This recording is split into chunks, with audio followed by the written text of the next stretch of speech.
प्रभु यीशु मसीह में मेरे प्रिय भाई और बहनों, आप सभी का आज सुबह की दिव्य कृपा की प्रार्थना में मैं हार्दिक स्वागत करता हूं।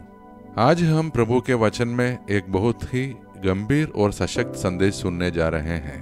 संत मत्ती के सुसमाचार अध्याय 23 पद संख्या 27 से 32 में प्रभु यीशु शास्त्रियों और फरीसियों को कठोर शब्दों में चेतावनी देते हैं। वे उन्हें चुने पुते कब्र कहते हैं, जो बाहर से सुंदर दिखते हैं परंतु भीतर से सड़न और मृतता से भरे होते हैं। यह वचन हमें भीतर की सच्चाई, पवित्रता और ईमानदारी पर ध्यान देने के लिए बुलाता है। प्रभु केवल हमारी बाहरी भक्ति या दिखावे को नहीं देखते, बल्कि हमारे हृदय की शुद्धता को महत्व देते हैं। आइए हम पवित्र बाइबल से पाठ सुने। संत मत्ती की सुसमाचार अध्याय 23 पद संख्या 27 से 32।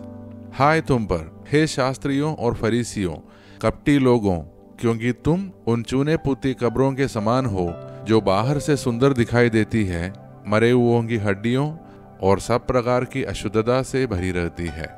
मेरे प्रिय भाई और बहनों, इन वचनों में यीशु हमें एक बहुत बड़ी सीख देते हैं। पहला है बाहरी और भीतरी जीवन का अंदर।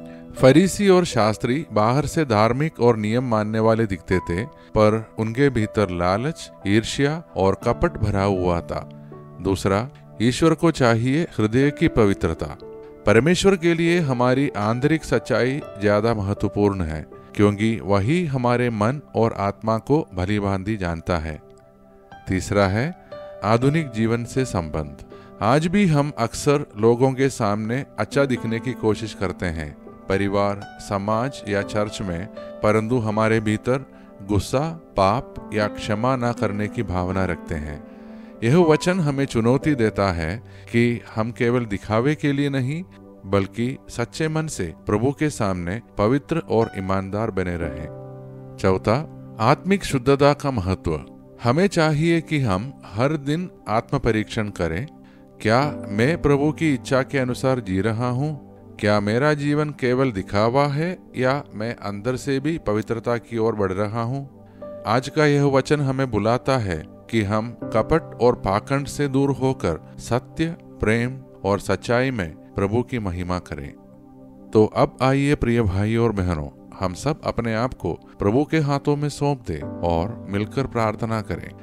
हे प्रेममय पिता, आज के इस वचन में आपने हमें याद दिलाया कि आप केवल हमारी बाहरी रूप और कर्मों को नहीं देखते, बल्कि हमारे हृदय को परखते हैं। प्रभु, हमें कपट और दिखावे से दूर रखिए। हमें ऐसा हृदय दीजिए जो विनम्र, सच्चा और पवित्र हो। हम अपने परिवारों को आपके हाथों में सौंपते हैं। हमारे बच्चों को सही मार्ग पर चलने की बुद्धि दे, बीमारों को चंगाई दे, जिनके हृदय में टूटन है उन्हें सांत्वना दे, जिनके घरों में क्लेश है वहां शांति और मेल मिलाप दे। हम हमारे भारत देश और पूरे विश्व को आपके हाथों में सौंपते हैं। हे प्रभु, युद्ध और हिंसा को दूर कीजिए, शांति और प्रेम का राज्य स्थापित कीजिए। आपका वचन और आपका सत्य सबके जीवन को छुए और सबको आपका प्रकाश दिखाए।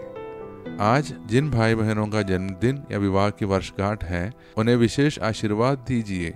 उनका जीवन आनंद, स्वास्थ्य और आप पर गहरे विश्वास से भर दीजिए।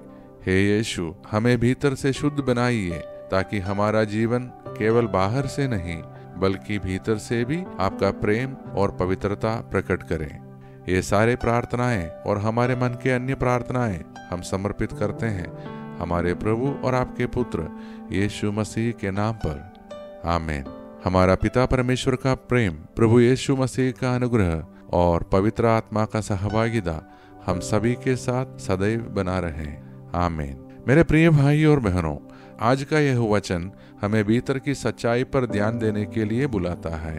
प्रभु हमें ऐसे जीवन की ओर बुला रहे हैं जिसमें कोई दिखावा नहीं, केवल सत्य और प्रेम हो। यदि इस प्रार्थना ने आपके हृदय को छुआ हो, तो कृपया इसे लाइक करें, शेयर करें और सब्सक्राइब करें, ताकि प्रभु का वचन और अधिक जीवनों तक पहुंच सके। हम कल फिर प्रभु के वचन के साथ मिलेंगे। तब तक प्रभु हम सबको सुरक्षित और आशीषित रखें।